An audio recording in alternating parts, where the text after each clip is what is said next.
actors. My name is Elizabeth Byland. You know me as EB. And today we're going to talk about demo reels.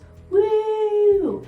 I'm going to go over what a demo reel is, who needs one, who's looking at them, and why they're actually pretty dang important, and what the industry standards are for demo reels. So let's get into it, shall we? And again, these are tips for those of you that are just getting started, that are just kind of jumping off the cliff and getting your feet wet with doing on-camera work. And so maybe you don't actually have a whole lot of experience or even footage to pull from. So what should we even be thinking about? You can actually use a taping for your reel, for your demo. Again, it absolutely must still include some of the following: great lighting, great sound, excellent backdrop. We need to be able to get a glimpse of who you are and your abilities as an actor. And so that would be definitely use material that is right for you and material that is current and shows your range. We also want material that comes from film and television because, well, that's what you're predominantly working in when you're using a demo reel. Now, if you are, an excellent singer and you know that you need a demo of your singing, then of course you should have a separate demo reel that showcases your abilities to sing. Or maybe you are a gymnast and you can tumble for days or do parkour, or maybe you're a stunt person. That would all go in a separate demo. So again, we're just talking about your demo as an actor. It has to show you, your face. You are the central focus, not your reader or anybody else that might actually be in the frame. It needs to predominantly focus on you. So if, let's say, you've done a student film and you have a great clip, or maybe even several clips from that student film that you want to use to put together into a curated package for your demo reel, you want to make sure that you are the focus, not a different actor. In fact, you should really be the only person that we're really focused on. The second that we hit play, we should only be seeing your face. You should be the first person that we're looking at. Of course, if you book something and it's like, right alongside Meryl Streep and she's in the scene with you, like, that's awesome, amazing, but it's not Meryl Streep's reel. It's yours. If you are going to do a sort of taping at home, you want to make sure that also you're not doing a vertical cell phone taping. This is not for TikTok.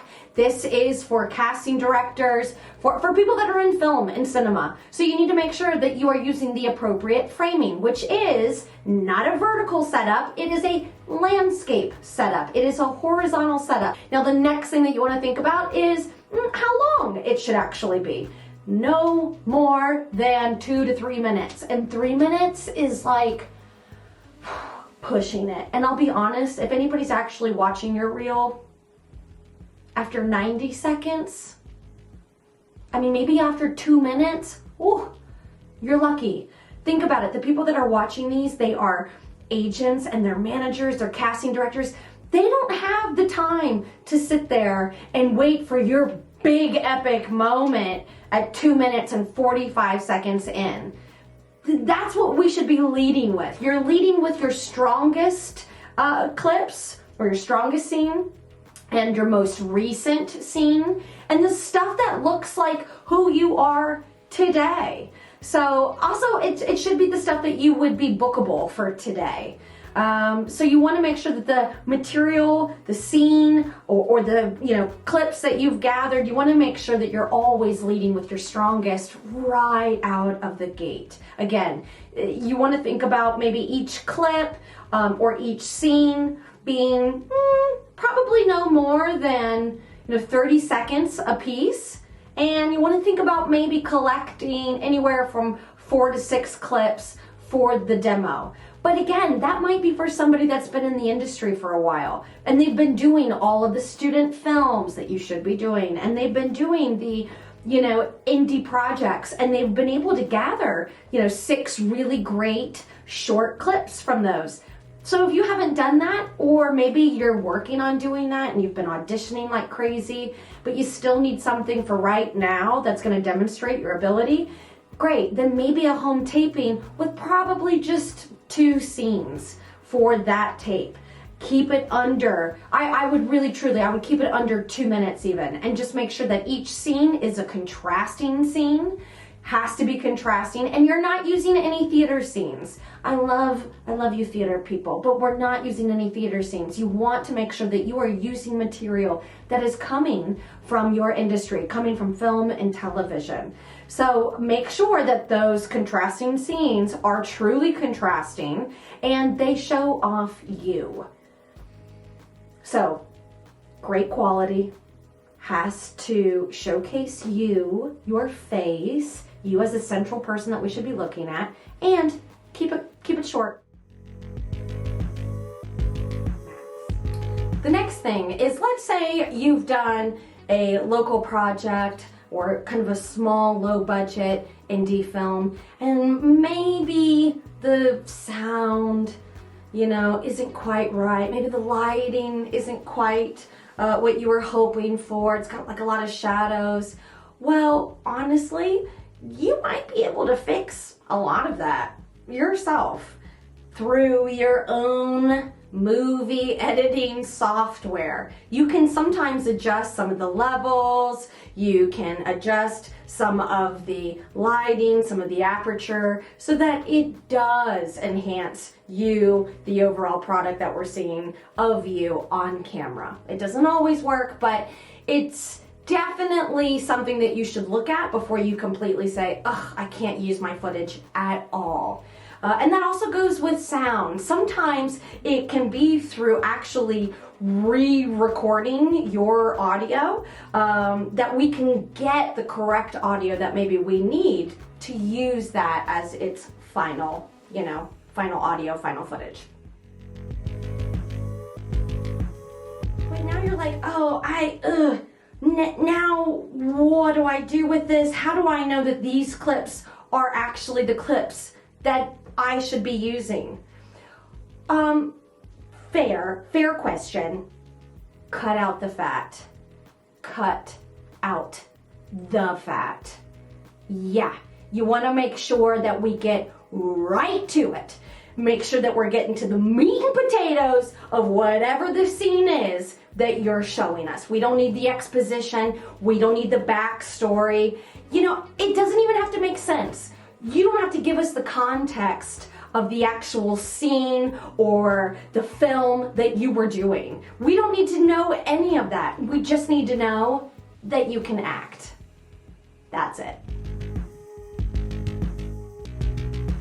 Now, what about graphics? What about like the whole cool, fade in with the title cards? No. We don't need that either. If you really want, you could put a title card at the very end that is your name, where you're based out of, maybe your height. Think of like sort of the basic things that sometimes we have to say on slates.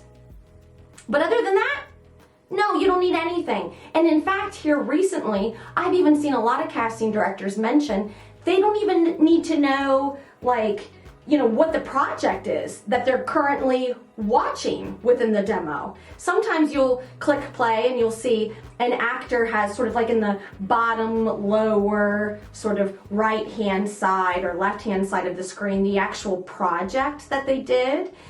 They don't need that either. It's just one more thing that's just drawing their eyes down to the bottom of the screen rather than keeping their eyes on you. Here's the next really important part. You're going to take that video and you're going to upload it somewhere where we can easily have a link to click on it and hit play.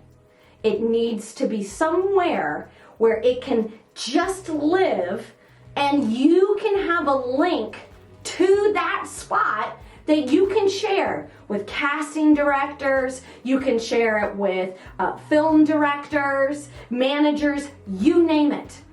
That, like having all of that and just like a really easy clickable link is so important for actors.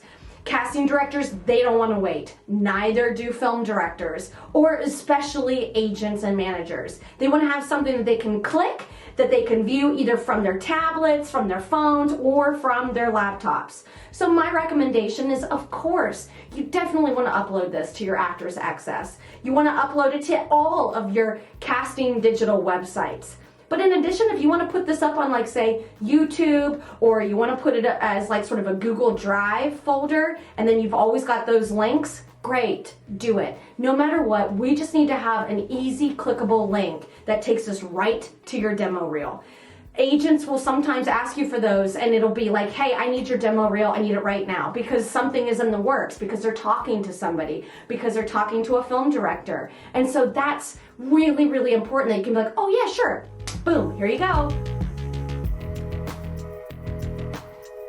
So again, to recap, a demo reel, it's roughly 2 to 3 minutes of your work as an actor. It should be somewhere where we can just click on it, view it, check you out, check out your work as an actor, see your range as an actor, get a sense of a bit of maybe sort of your type as well, and also get a feel for where you're at in your career. If your current demo reel is, say, a couple of home sort of tapings, that's okay, as long as it is excellent quality. That's the next big recap item. No matter what, the quality has to be excellent. Top tier excellence in quality. Next thing, we gotta see your face. We have to see you. You've got to be the highlight for it. So, of course, if you decide that you're going to do sort of more of like a home taping sort of a setup, of course, then you'll definitely be, obviously, at this central point of our focus. But you really want to lead with doing a couple of scenes, or maybe just one really, really great scene. And it should be a scene, not a monologue. Here's why. Because casting directors, they're probably casting you in some sort of scenic setup where you are listening and reacting off of someone else, even in commercials. So you want to make sure that your demo reel has that. Now, can you film something that's in a theater, or should you send material that is from a staged production? No, you shouldn't. Here's why. Because it's in a theater space, and probably what we're watching is something that you don't actually own the rights to. So no, I wouldn't do that either. You want to make sure that you keep it with material that's coming from the thing that you're auditioning for, or the thing that you hope to continue to keep auditioning for. When you get, say, some sort of an audition, yeah, you could use that material from that audition to actually record and upload for your demo reel, only if the project has already been cast, the project has been filmed, and it's all completed. Otherwise, you're infringing upon copyright laws by doing that. But let's say I did audition for season 3 on Ozark, and that was a really great audition, and that was an excellent taping that I did that really showcases my range as an actor. Sure, I could use that. I could use that because season 3 has already been filmed. It's already out and it's already up on Netflix. So I could use that. You've also maybe heard about some of those professional companies that do reels for actors. That's basically where they will write you a script, and then they will set up a day for you to go into their studio, and they'll actually do a full filming for you, like a full filming of a few scenes that they've written for you, and they'll put those together as a reel. That's not a bad idea. It's just really, really expensive. And it's not something that you have to do. If you can, cool. Just make sure that you do your due diligence. Make sure that you are researching the company. Make sure that you're looking at all of the other footage that they have gathered or that they have published for other actors, for their demo reels, before you ever hire that kind of company to do something like that for you. Again, I'm not saying that you can't do it. I'm not saying that you shouldn't do it, but what I am saying is that you don't have to. So if you do take that route, make sure that you take that route cautiously and carefully and with a whole lot of research under your belt. And with all of that, this concludes our time together. I hope that this was helpful for all of you actors.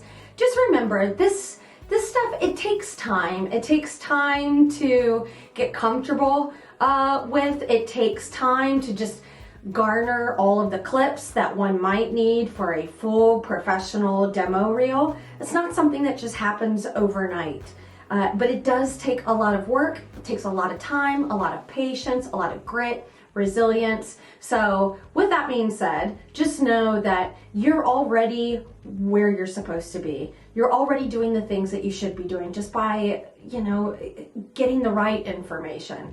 And the industry is always changing. So while you're watching all of this today in 2023, you might check back on this video a year or 2 or 3 from now, and some of this might even change. And that's okay, because as actors, we are strong, we are resilient, we know how to move with the tides. So just keep doing what you're doing and keep putting your best foot forward, and know that there is a job right now that is waiting for you. Right now, there's a casting director that is waiting to cast you. So do what you need to do right now, today, on your end, to get your shit together to make sure that when you show up for that job, you're ready to go.